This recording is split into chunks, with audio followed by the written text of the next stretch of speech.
Average Joe's Cryptos, the most dangerous cryptocurrency podcast on this side of the Mississippi.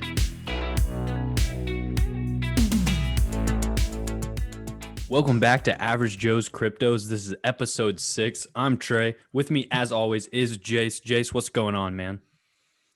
Well, it's another bad week on the markets. We'll get to that. I think we started this podcast at the worst possible time ever. And I think there's stats to back that up, but just by the feel of it, I think the first week our picks both went up around like 10 to 15%. And we're like, this is so easy. Like we thought we had made it, and we thought we were going to be billionaires, and we were trashing on Warren. Still am. We still are. That guy still sucks. Yeah, we still are. But we thought we were walking easy. We thought we just thought we were walking on the clouds, and we thought we'd never go down. And then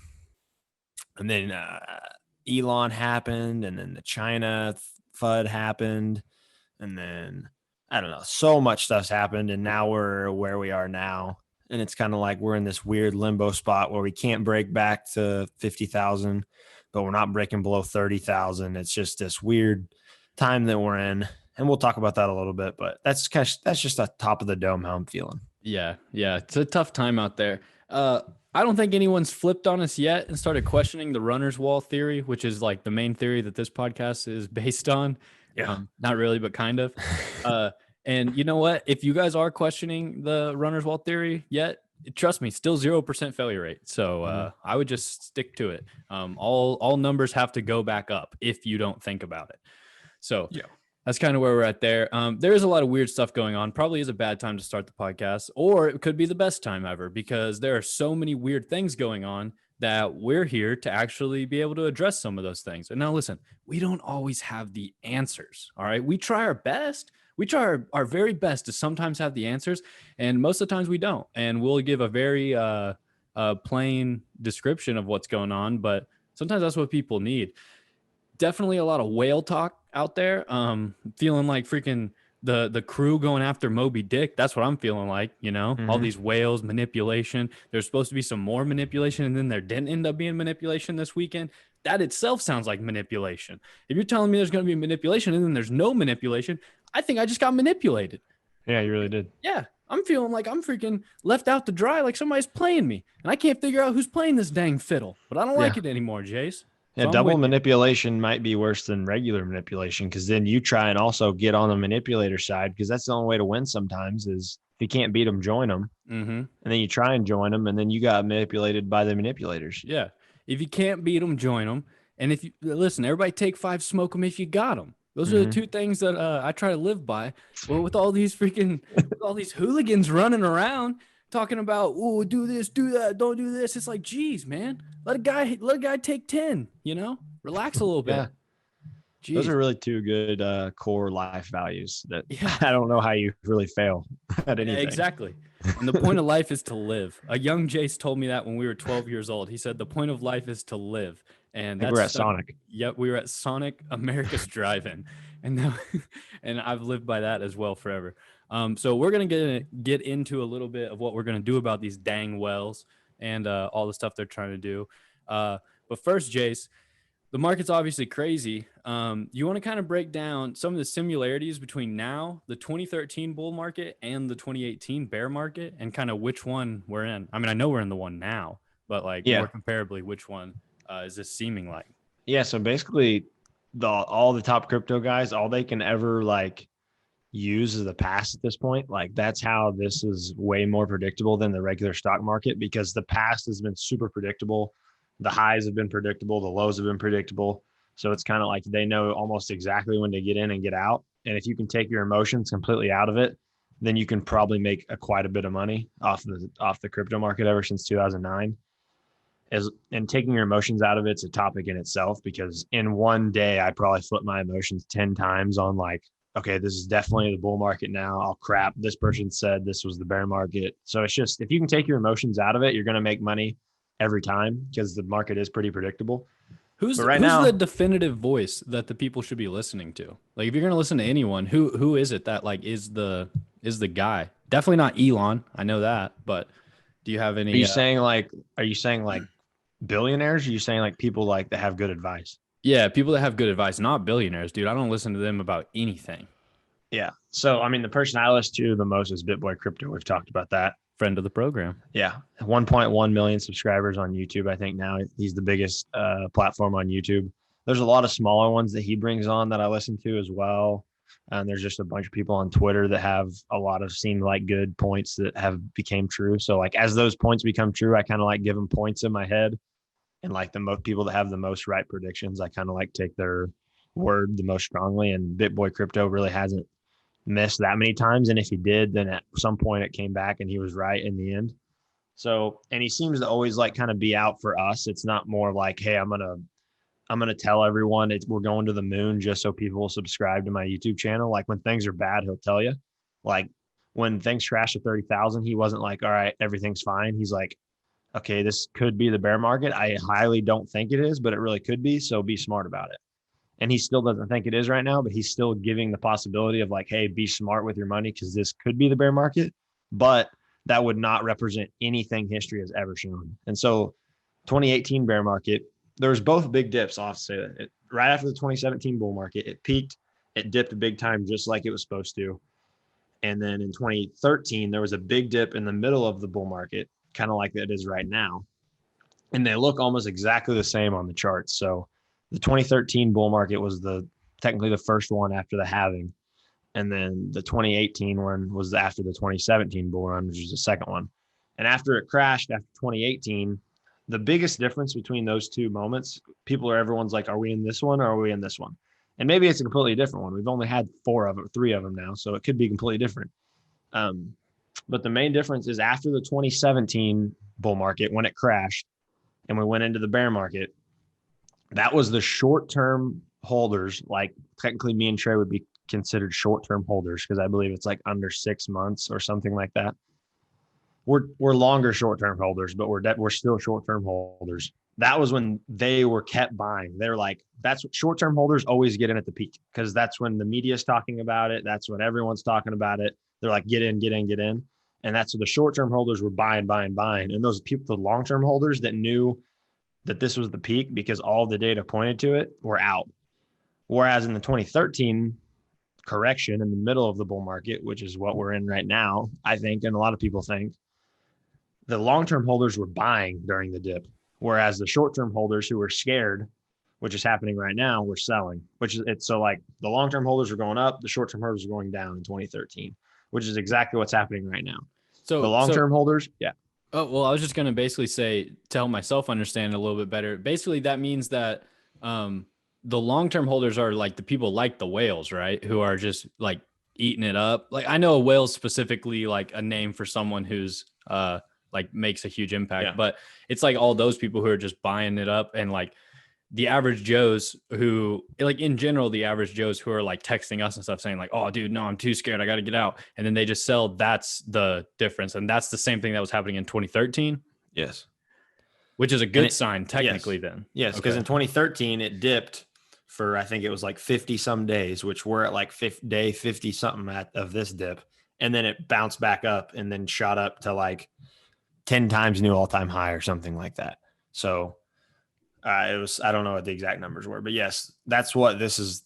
From that perspective, this is looking like the 2013 just bull market correction, not the 2018 bear market. Gotcha. So that means that essentially if history is repeating itself and we're like accurately predicting that this is more similar to 2013, then this was the correction. Like these dips are the correction that is actually good for a market. And now if you're still holding or if you bought more, we're primed to actually start seeing some return here soon. Exactly. Do you have any idea the timeline of that? Like, or do you want to give a timeline or what you're hearing from BitBoy, friend of the program? Yeah. So long-term, like it's still like the top of the market still September to December to January, like any time in there, like there's a lot of different people that are thinking that. So top of the market still September to January. When we're going to start seeing like getting out of this hole, hopefully within the next couple of weeks, like maybe hopefully we breaking 42,000 is the big thing that we need to do for Bitcoin. And once we break 42,000, hopefully we can run back to 48, 50.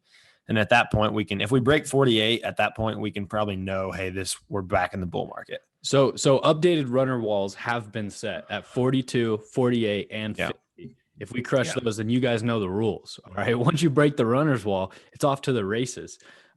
So I guess essentially then you're saying there's still money to be made, baby. A little cheddar for our pockets, huh? Yeah. Long term, we're still Gucci. Is that what you're thinking?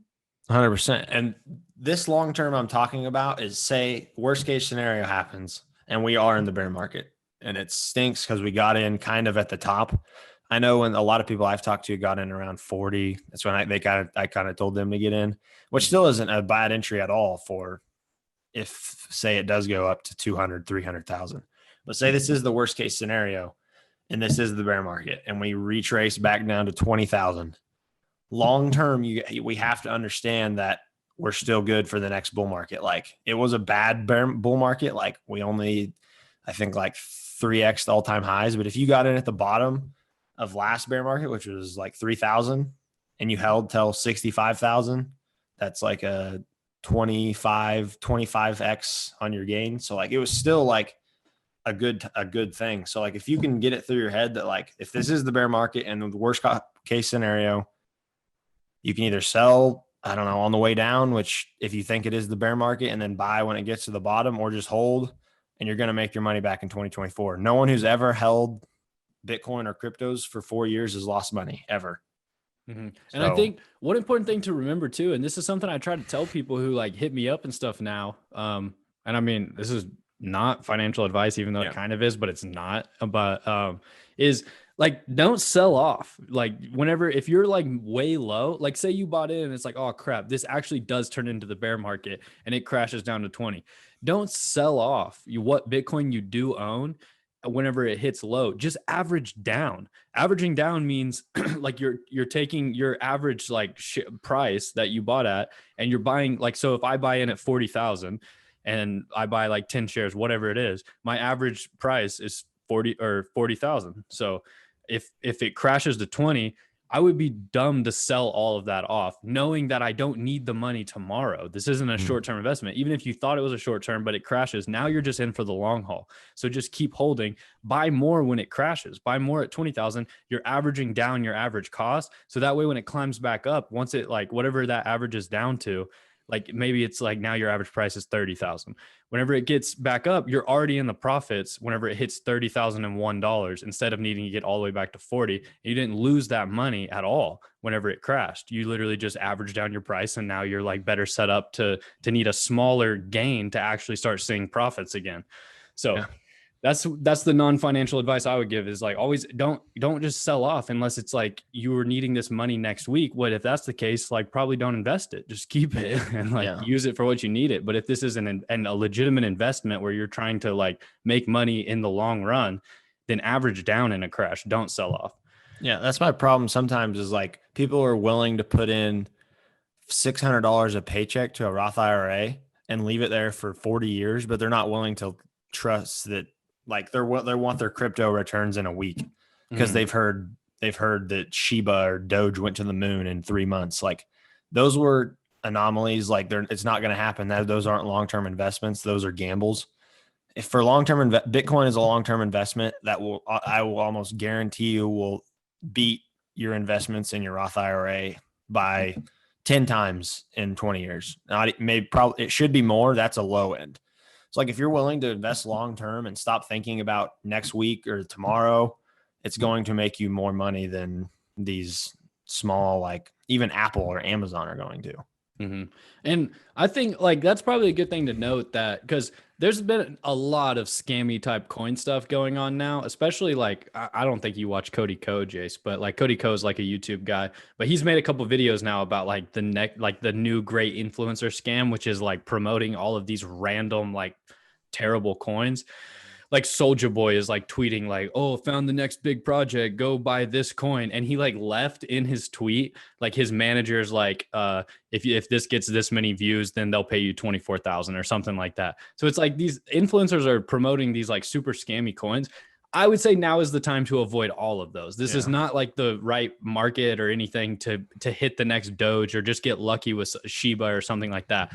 I would definitely say either buy like the big dogs like Bitcoin or Ethereum, or like find legitimately smaller coins that like you like the project, like you think it's like actually doing a great thing. So that's that. I would say this podcast is no longer a like crappy scammy coin promotional podcast. How about that?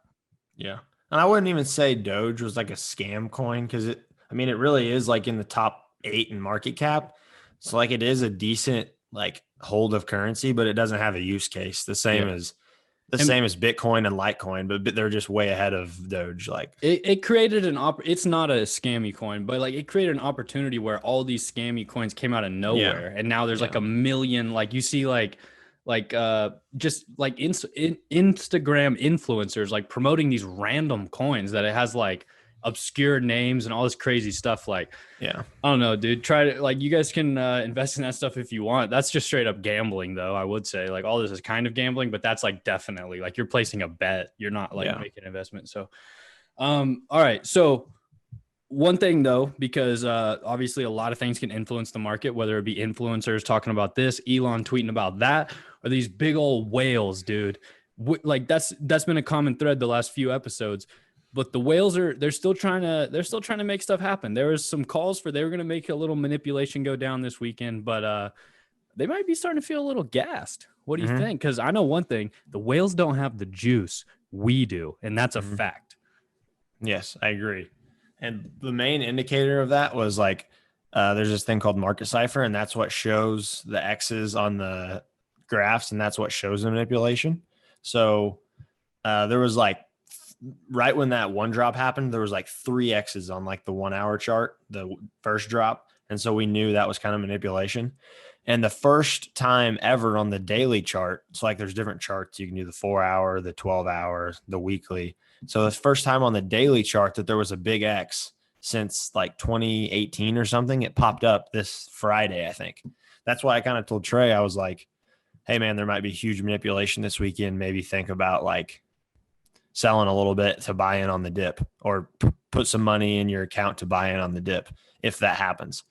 And what ended up happening is we actually dumped Friday because the futures expired, which is, I don't completely understand, but it basically is 100 proof. Like when the futures expire, or foolproof, not 100 proof, that's alcohol. At the end of the month, problem at the end of the month and on Friday, basically every month the crypto dips because those futures expire on Bitcoin and things like that. And we'll have to do more research about why, but that dipped on Friday. Then over the weekend, it actually kind of stabilized and went up a little bit. And again, what I'm hearing is because that big X, the last time it happened, was the bottom. And that's when it showed that the whales were exhausted and they didn't have any more cash to kind of manipulate the market. So maybe that's what we're seeing now. I hope that's what we're seeing now. And if that was true, then the whales actually are gassed and they do not have the juice anymore. Well, I know one thing right now. We're not just going to let these whales keep walking all over us and stuff. So the Average Joe's Cryptos podcast has created an elite hand-selected group of podcast listeners named the Whale Hunters. All right. And now that's not a call for violence or anything like that. So let's just clear that up right now. But the Whale Hunters are going to be our hand selected elite forces out there that are tracking the whales, figuring out what's going on. Is there foul play? What's happening? And they're going to come on every so often for the Whale Watch. And they're going to give us a rundown of what's been going on out there with all these whales. We have our first member selected. He's going to be our proud leader of the Whale Hunters. That's going to be the 24/7 truck stop himself, Austin. I was going to say his last name, but I don't want to mess it up. It's kind of hard. Yeah, you messed it up the first time. Do you want to say it? Unterreiner. Yeah.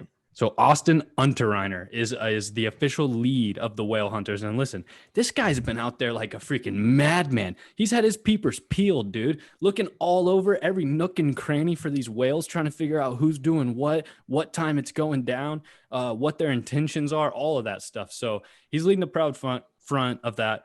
But if you want to be, and I'm talking to you, the listener, if you want to be a part of the elite group of the Whale Hunters and help us track these whales, figure out what's going on, all that, send us a DM via Twitter, Instagram, write us a letter, send it in the mail. I will respond to a handwritten letter probably before anything. That's how much I love handwritten. Do we have an address or what? Do we have a PO box, or are we going to put that out there? I didn't get one. I'm not going to say my actual address, but we'll get a PO box or something. DM us that you want to send us mail, and I will go get a PO box legitimately if you actually want to send us mail.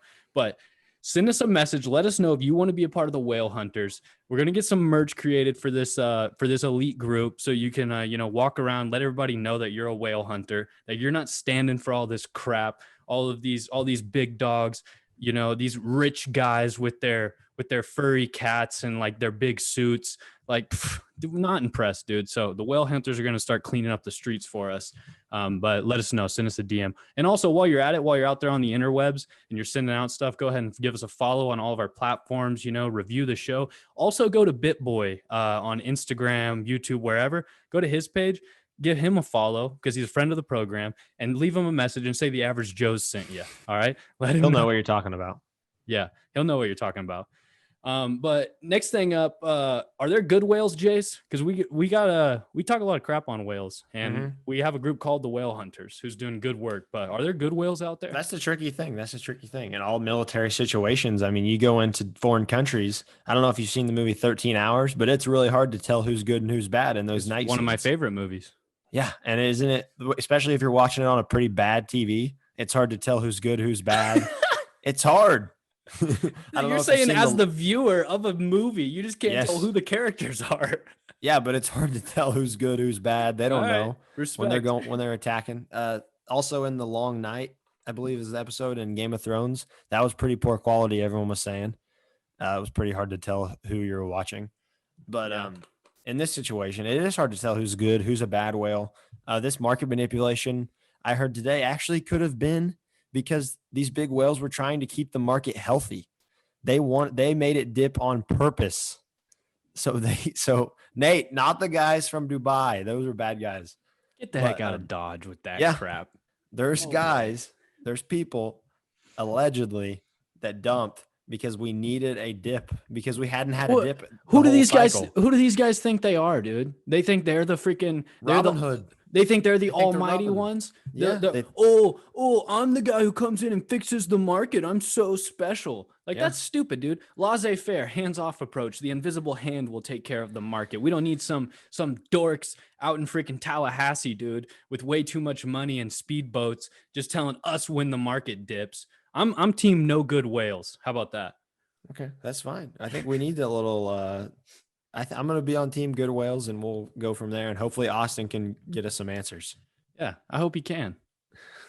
But I don't even want to continue this episode anymore, dude. How about that? Okay, that's how frustrated I am.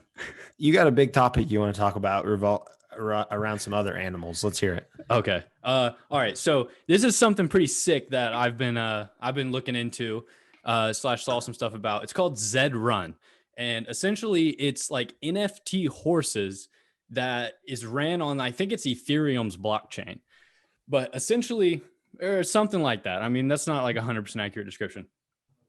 Excuse me. But essentially, think about like anything that happens with real horse racing is like you can do in this game. So you buy and sell horses, and then you can race them on this like weird Tron type environment. So basically we were on the marketplace trying to buy a horse the other day, and it's like around like 0.01 or 0.1 Ethereum to buy a horse. My number might be off there. It was essentially like the cheapest horse available was like $400-$500 or so. But the way it's all built out is it's kind of like that hype beast model where like the horses drop and they're NFTs. So you like buy the NFT, which is a non-fungible token, I think. Non-fungible token. I'm pretty sure that's right. And that's how you have ownership of that horse. But Zed Run drops horses every so often. But the problem is they go super fast because they're kind of like that hype beast model where you just everyone snatches them up. And then you have to like sell them on like the open marketplace if you want to get them between drops. But the horses are built so that they're like, they have a specific genotype, like they have a breed, a bloodline, certain like attributes and characteristics that will like make them perform better in certain races. So essentially you can own a horse and start like entering it into races. So you pay like, say, $5 to enter this race, and your horse like competes. And if it wins, its stats like grow and grow until eventually you can get into like bigger, better races, or you can sell your horse because now it's like a very valuable horse.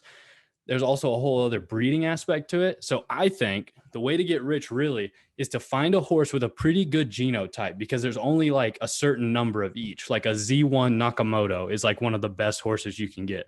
That's like first gen, like good breed, all that. But if you just put all the money up front to get a Z1 Nakamoto, and then you just bred it and you didn't even worry about racing it, so you just use like their breeding service and you sold off like the babies of that horse, I feel like that's a foolproof plan to make some freaking cash, dude. What do you think? You in? I'm definitely in for the average Joe's crypto to have their own horse. That would be awesome. I'm 100% in. I think that'd be something cool for the listeners to follow. Like, hey, we got a race coming up. Can people watch? You can watch. Like, you can watch the horses. I don't know from a spectator. Maybe we would have we could definitely do it where we could set up live streams where it's like if our horse is in a race, we can have a live stream of us like called in and like the horse racing. That would be sick. Listen, if the viewers want us to buy a horse, because it would actually be kind of a decent amount of money for us to put up front, but I would also be down to make it happen. If everyone actually wants us to buy a horse and start racing it, doing live streams and stuff, let us know, because that would be a super cool part of the podcast. Yeah, I don't think the NCAA is on this yet, but I am still an NCAA athlete, so I do not think this is illegal, because I think it's basically, I think illegal is betting on anything that the NCAA sponsors, and I do not think they sponsor this. So I think I'm in the clear. But if I'm not, an NCAA representative, just reach out. But I think I'm good. Okay. Would this technically be like a skills-based thing? Is that somehow? No, basically like anything. What I'm not allowed to bet on is anything that the NCAA sponsors. So like football, basketball, baseball, hockey, anything like that. But NCAA does not sponsor this. And the other thing I'm not allowed to do is use my like image and likeness to make money. But this has nothing to do with that. So I think I'm good.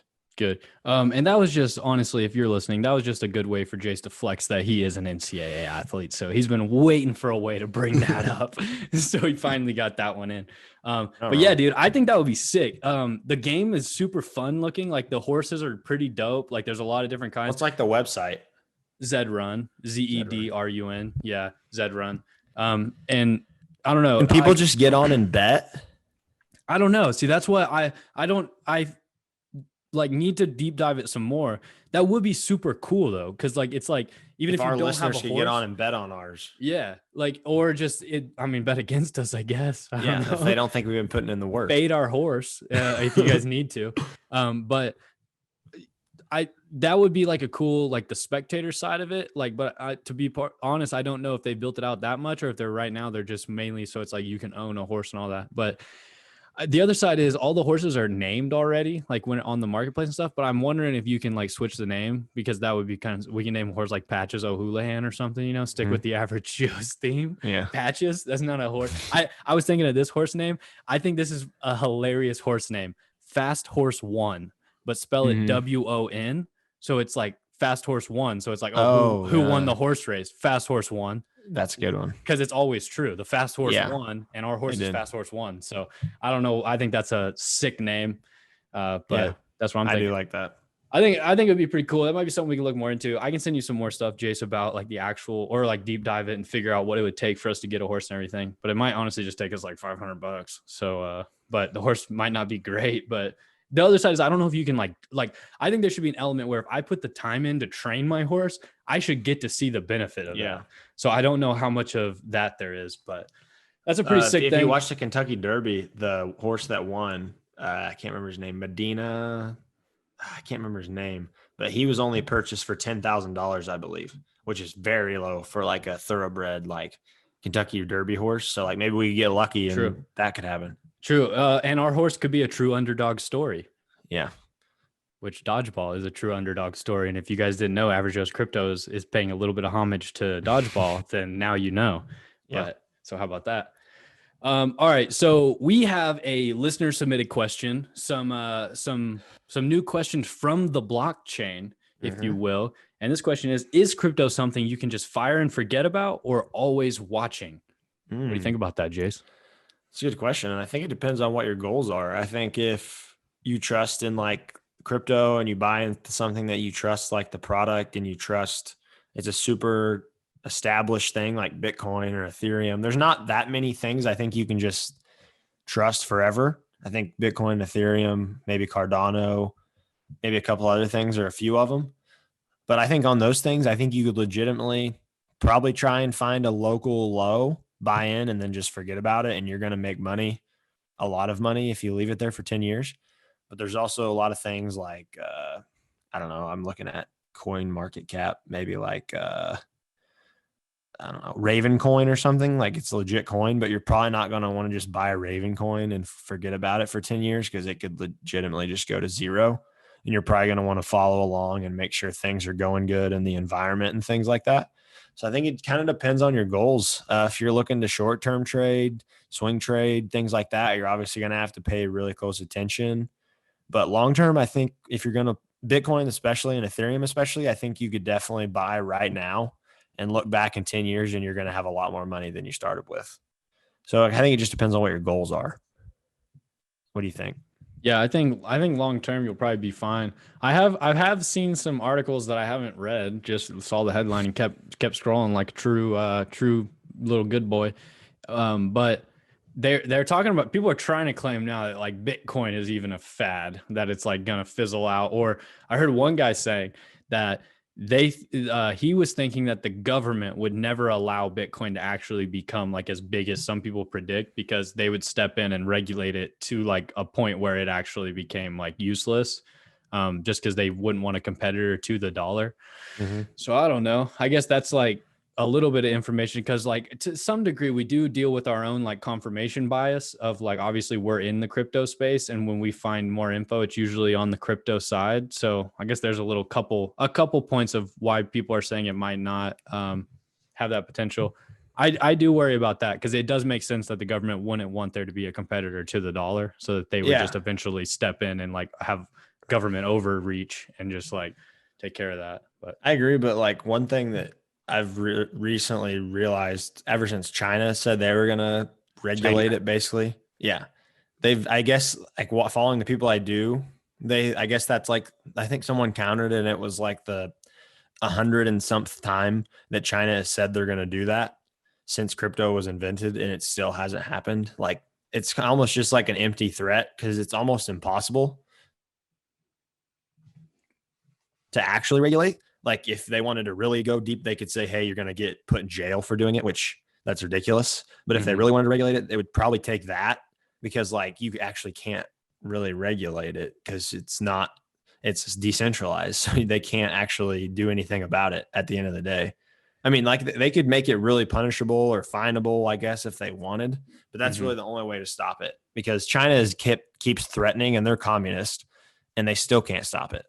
So at this point, like I hope that but I agree with you that the American dollar is really threatened right now. And that's another topic about inflation. And that's why I think this summer we might make a big run up, because Uncle Joe's plan is going to go into place at the end of June. I think his little $6 trillion, whatever I don't know what it was, but it was a $6 trillion plan, I guess, but there's no stimulus in it. So basically they gave us all this stimulus money, and now they're going to basically almost try and take it away. So inflation is going to be at an all-time high. Not take it away, just taxes are going to go up a little bit. And so like basically we're going to get taxed, and it's going to be counteract. So I don't know. I think I was just going to say, a coin that I think is fascinating, because I don't understand it at all, but it like doesn't seem to make sense yet also makes perfect sense at the same time, is Tether, which I'm pretty sure is just tied to the US dollar. But it's like, why does it need to exist to like basically be a dollar? I've looked into those stable coins a little bit, and it's basically just so it's decentralized. So like you basically like the hard, like I haven't got into it enough where like I would like when I like with ever if I sell like during the bear market, I'm not into it enough where I would put it all in Tether or something like that. But that's what most people do, because it's decentralized still. So like it's basically related to the dollar, but it's decentralized. So gotcha. I don't know. Fair enough. Yeah. Fair enough. All right. You want to go into our picks of the week or what? Yeah, let's do it. All right. Well, first we'll start that off with figuring out who's the big winner of the week. So this was the first week we actually did the math before because it's kind of awkward when we just sit here and do the math. But listen, if you as a listener enjoy us sitting here awkwardly doing the math, let us know in the comments. yeah, we'll keep doing that. Last week, I had Polka Dot, Trey had Stellar, and I had it at $22.96, and I did the math a little bit ago, and I think it was at $22 exactly, or pretty close to it. And so that's a negative 3.8%. Not bad for how bad the market's been. And Trey had Stellar, which was, he got it at 42 cents, and it's now at, I think, like 39 something when I looked. And so that's a negative 8%. Dang, dude. Yeah. It's tough on these streets. Yeah. So I'm up 3-1 now, I believe. I'm not sure what we're playing to. What do you want to play to? 21. 21 win by 2. Yeah. 21 win by 2. Is there tips? What do you mean tips? Like when you play the game 21, you can tip. Back down to 0. We'll figure out how that would work. Yeah, we'll figure out how that works. Playing to 21 win by 2 though. Well, dang, dude. That's all right. Preparing for a major comeback is my plan. Just like Bitcoin and the rest of the crypto market. Uh-huh. What do you got this week? I was going to say, I can kick it off with my pick for the start of the comeback is going to be arguably the grittiest coin on the market. Dude. Oh, you're picking exactly what I was going to pick. Oh, see, I felt like there's a chance, and that's why I actually wanted to go first. The freaking grittiest coin on the market, just down in the trenches. You can always believe in it and trust it. I'm going with Matic, baby. Yeah, Let's freaking go. I actually I had one pick, and then I was scrolling on Coin Market Cap, and I was like, that's the way to go, especially because it's down right now. It's down today. Yeah. Which I think right now, for some reason, Matic is like counter Bitcoin because like counter cyclical. Kind of like it still dumps when Bitcoin dumps, but it doesn't dump as hard. And when Bitcoin goes up, it kind of doesn't move that much. But I think if everything runs, it'll run too. But the main reason I think is because it's like ever since the thing came out about Bitcoin being binary. No. Oh, my bad. I thought it was a two token coin or whatever. Like energy friendly, like basically whatever Elon said, it's not true. But ever since that came out, Polygon's kind of went up a lot, and I think it's because it's like a layer 2 problem fix to like ETH's high gas fees and things like that. So it's basically like a problem fixer for ETH to not have high gas fees and things like that. So I think that's possibly why it's running so much when Bitcoin's not. But that's a good pick because I was going to pick that. Heck yeah, dude! I just like it because it's literally the grittiest coin on the market. It hangs so strong. We've played around with the idea of doing an episode all based on what cryptos we could beat in a fight. So if you guys want to hear that episode, let us know. I think that would be an awesome episode. But I think we both agreed that Matic would be like probably the toughest coin. Yeah. But not to get too much. It's not the most talented for sure, but it's not. It's kind of like the Rocky. Like it's not about how hard you can hit. It's about how hard you can get hit. It's about how hard you can get hit and keep moving forward. That's Matic. Yeah, that's so. Matic. I guess my one that's Matic right there.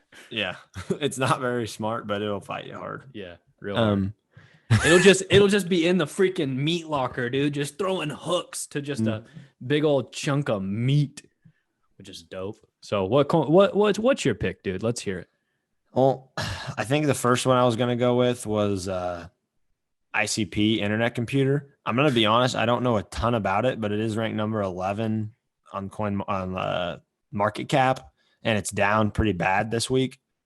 I need to do more research about what its actual use case is. It's called Internet Computer. So I would say it is down pretty bad. So that's what I'm going to go with. It's ICP, like the 3 letters. But honestly, if you say that fast and just call it ICP, that sounds dope, dude. Like that sounds like the most gangster coin on the market. Like, hey, what's up, bro? That's ICP. You don't want to mess with him, you know? Like that's pretty cool. So that's a cool pick. What do you have each of these at? I have Matic at I gotta write that down. 1.84. I'll write that down. I'm looking on crypto.com and I have it at 1.84, and then I can look up ICP too if you want me to. Yeah, just do the same website. Okay. 1.84. Yeah. It actually, since we started the show, everything's up like 3 or 4%. So we're getting like bad picks right now, honestly. But Dang it. Crypto.com does not have I got it. ICP listed. I got 112.16, $112.16. There we go. And hey, here's another. Go ahead. No, go ahead. Another reason why I think Internet Computer has such a high ceiling is its all-time high is, I believe, 630. Wow. So like it's way below its all-time high. And that was only when was that? I can't tell when it was, but that's its all-time high. So I feel like that's a decent reasoning. I'll figure out the use case. That was May 9th was its all-time high. Yeah, so it took a bad dump on that day that everything dumped, and it hasn't really found a floor since. And I think like in the last 3 to 4 days, it's kind of found a floor. So hopefully it's on its way up. I will also say though that in March it was only at $60, and so it went from 60 to 100 or 750 in like a month, and then in another month it went back down to like 112. So That's crazy. Are we looking at the most volatile coin on the market? This might be the most volatile coin of all time.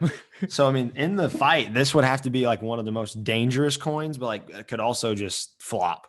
Yeah, I think if we're gonna fight ICP, which not to be confused with Insane Clown Posse, because I do not want to fight them, dude. That's a bunch of juggalos coming at you. That'd be crazy.